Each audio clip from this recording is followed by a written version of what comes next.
I'm just interested in the idea of functionalism as you've described it, because I mean, in the seminar that you recorded at the LSE way back in 1977, or I don't know where it was. It was in the 70s, I think. There you've got you've got Jack Goody, and you've got, I think, Edward Leach, and you've got Ernest Gellner and various people, and they're talking about functionalism. One of the things they talk about is functionalism. And what Gellner argues there is that although functionalism, it sounds like it's a static thing that you can actually it's not really like that. It's not so much that there isn't history and there isn't change that you can explain it using functionalist means. It just seems as though when you describe the function of the thing, it becomes static, but it's not really so. And I suppose when you talk about Ibn Khaldun, I think don't you have a kind of functionalist model of kind of Islam, the pendulum swinging, and there you've got if you like, the circle described as a function with change within it, which kind of suggests that maybe we don't need post-structuralism or post-functionalism. Functionalism seems to be able to deal with this big mishmash that we've got now.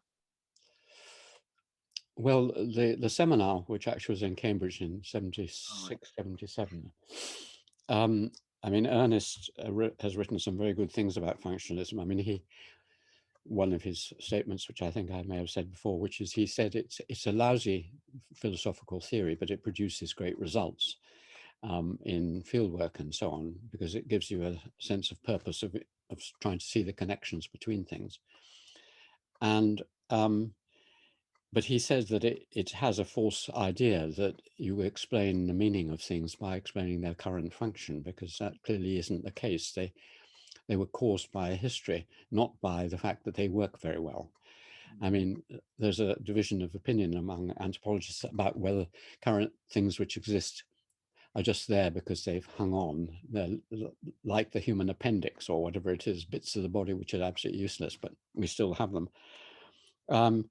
But whatever it is, functionalism is not very good at explaining longer term history. But you're also absolutely right that there are two forms of functionalism. There's the functionalism, static functionalism, where things have to be as they are. And it's often seen to be a very conservative philosophy, because it basically says, don't tinker with the system because we don't know what this thing is doing for it. So don't change a Cambridge college. Let's abolish this senior combination room because it does a lot of things. We're not sure what they are, but they're part of the function, etc.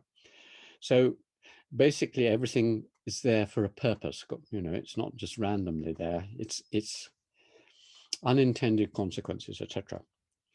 And that's a static form of functionalism. Then there is what you might, as you said, call pendulum functionalism. Edmund Leach had a famous model of this in the highlands of Burma. Some of the societies he looked at went back and forth. At one time, they were very egalitarian, and then a generation or two later, they were very hierarchical. Gum Sao and Gum Lao, they were called, went like that. And in fact, Ibn Khaldun's model has three stages.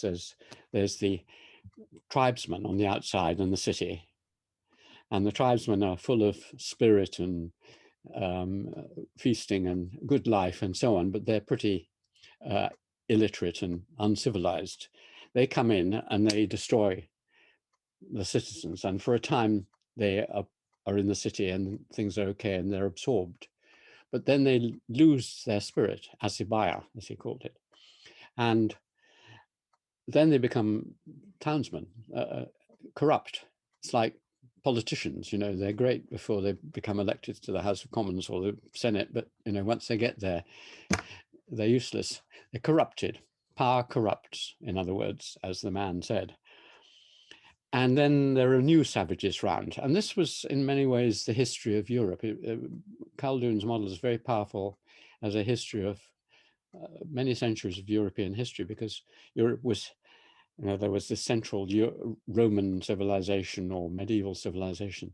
But all around there were these tribesmen, the Mongols and the others, marauding in, destroying it, then becoming absorbed into it. And the same was the history of China, the Manchus and the Mongols. So this is a model of, large-scale model of European civilizations, the wild people coming in and then becoming corrupted and then others coming in. And it swings back and forth, but you never get beyond those three, you never get beyond that. So the idea of actually developing into something new, so it's A to B, B to A, you can't fly off this and get to C, D, E. And evolutionism was trying to chart a course where you got something new. Although Gellner did say the Islamic Revolution stopped the pendulum, and actually you did get that shift to something else, didn't you? You got one of the, you got the dominance of the reformed puritanical wing of the religious, of the ideology taking over, and actually that was the theory that he had, wasn't it, for Muslim society? Well, it's new, but it's also old. I mean, it's a dominance of one wing of, I mean, it's as new as the Labour Party taking over from the Conservatives.